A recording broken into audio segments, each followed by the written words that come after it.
One of the guys that I know you have studied, Malik Willis. You wrote an article about why the Browns should at least think about him and look at Malik Willis. Take us through that thought process. And also, tell me what you like about him.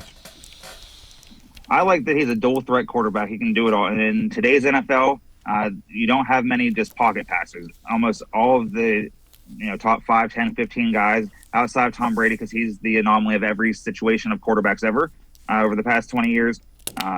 They all have the ability to escape the pocket and make plays. And Baker does that sometimes, but he leaves the pocket when it's clean. But a guy like Wills, he has a strong arm. He can make a lot of throws. He can escape pressure. He can just have design run plays. You don't have many design run plays for Baker Mayfield. And he's a guy that, like I said, in today's NFL, you have to have somewhat of a dual threat quarterback, not exclusively like a guy like Justin Herbert. He's not a dual threat, but he does make plays with his feet. Someone like Joe Burrow obviously makes plays with his feet and mostly with his arm, but he can take off. Matthew Stafford is in that Justin Herbert range where he can take off if need be, but you're not going to design a run for him. But Willis, you can make any play for him. You have the option plays; those open up things for Nick Chubb and Kareem Hunt, and Dearness Johnson if they're all three are still there. I really love his game. I really love what he could do.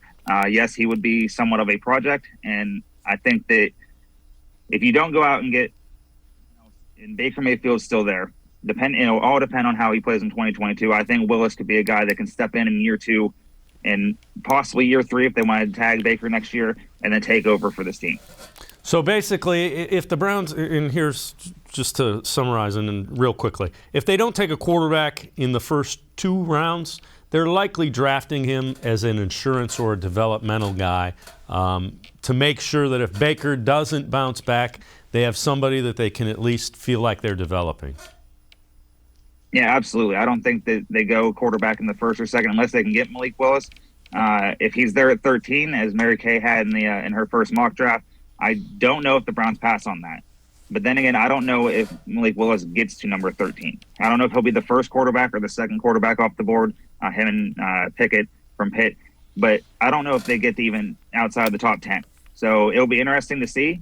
If the Browns want to, they could obviously trade up. I would not trade up for him, but if he's there at 13, I would heavily consider that. But I would also go wide. I would have to take wide receiver, but I would still consider Willis at 13 a great value.